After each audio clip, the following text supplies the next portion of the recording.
नमस्कार, मैं श्यामगिरी। आप देख रहे हैं टीवीटीएफडी न्यूज 24। टीवीटीएफडी न्यूज 24 में आप सभी दर्शकों का स्वागत है। पोल ट्रैकर का सर्वे मोदी की नींद उड़ा दिया है।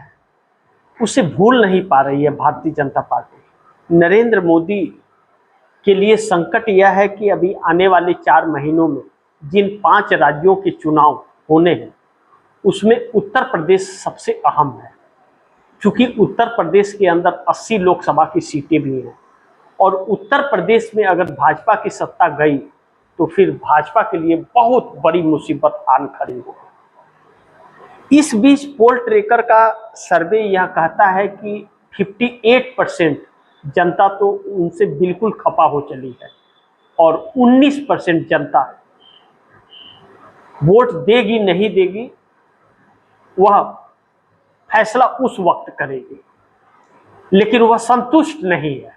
मोदी सरकार से संतुष्ट नहीं है, फैसला करेगी आने वाले वक्त में। लेकिन 58% लोगों ने तो बाइकआउट कर दिया, कहा कि हमें ऐसी सरकार नहीं चाहिए, यानी कि 50% से अधिक 60% के करीब जनता नहीं देगी। लेकिन उसी के साथ साथ पोल ट्रैकर का सर्वे, दूसरा सर्वे यह कहता है कि लोकसभा चुनाव अगर मध्यवर्ती चुनाव में सरकार जाती है और हो जाता है साथ, तो एनडीए गठबंधन 240 सीटों पर सिमट जाएगा और इंडिया गठबंधन तकरीबन 280 सीटों के साथ सरकार बनाने जा रहा है सर्वे के अनुसार, जो भारतीय जनता पार्टी के लिए चिंता का विषय हो गया है। अब एनडीए के खिलाफ जब 58% जनता हो गई है तो सहयोगी दल से लेकर के भाजपा नेता तक मोदी के खिलाफ होने लगे हैं, यानी कि मोदी के चेहरे का असर और मोदी के रणनीति के खिलाफ इस देश की जनता हो गई है।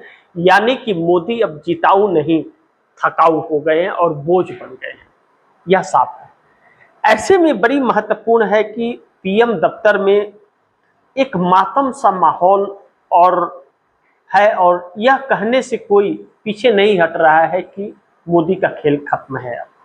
अब मोदी युग का अंत हो चुका है और मोदी का ना तो जादू चल रहा है और ना तो मोदी का कोई नाम लेने वाला है, बल्कि मोदी के नाम पर लोग मोबाइल स्किप कर देते हैं, छोड़ करके भाग जाते हैं। यहाँ तक कि मोदी की तस्वीर एक लग जाए तो लोग देखना पसंद नहीं करते हैं। अब ऐसे में भारतीय जनता पार्टी के सांसद या विधायक हो या एनडीए गठबंधन के जो लोग हैं, उनके अंदर एक बड़ी तकरार उत्पन्न हो रही है, लेकिन जनता के मुद्दों का समाधान अभी भी निकल नहीं रहा है।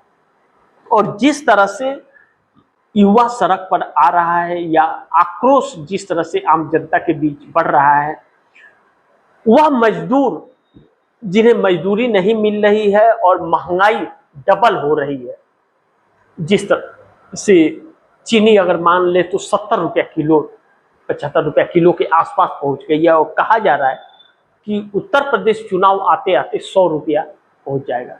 और चीनी खत्म हो गई है, शक्कर खत्म हो गया देश में। यह सब कुछ एथेनॉल की वजह से हो रहा है। जो एथेनॉल मिलावट चल रहा है, सारे शुगर मिल एथेनॉल बनाने में लग गए। अब ऐसे में जब एथेनॉल पर भी तकरार है देश के अंदर और सरकार बैकफुट पर है और सरकार ही संकट में है, तो आखिरकार यह जो कर रही है सरकार क्यों? क्योंकि सरकार अमेरिका के पूरे दबाव में है और वह अब कुछ नहीं कर सकती, क्योंकि अपनी गुलामी नरेंद्र मोदी ने 2025 में ही जाकर के लिखाई थी अमेरिका में। यानी कि नरेंद्र मोदी के पापों की कीमत इस देश के लोगों को चुकानी पड़ रही है और यह सब कुछ तब तक चलता रहेगा जब तक मोदी सरकार रहेगी। और जब तक सिस्टम नहीं बदलेगा, सरकार नहीं बदलेगी, तब तक इस समस्या का समाधान नहीं है। न रोजगार मिलेगा, न महंगाई कम होगा। तो जब रोजगार नहीं मिलेगा, महंगाई कम नहीं होगा और टैक्स बढ़ते जाएंगे, अलग अलग तरीके के कानून यह सरकार लगाते जाएगी, तो फिर इस देश के जनता को ऐसी सरकार चुनने का क्या फायदा, क्या लाभ मिलेगा फिर? इसलिए इस सरकार के खिलाफ हो रहे हैं लोग। और जब खिलाफ हो रहे हैं लोग तो फिर यह सरकार बैकफुट पे आ रही। भारतीय जनता पार्टी और एनडीए गठबंधन के ही लोग साथ छोड़ने लगे हैं। वह नाराजगी तो छोड़िए, वह इतने दूर होते जा रहे हैं कि अब एक दूसरे पर इन्हें भरोसा नहीं रहा।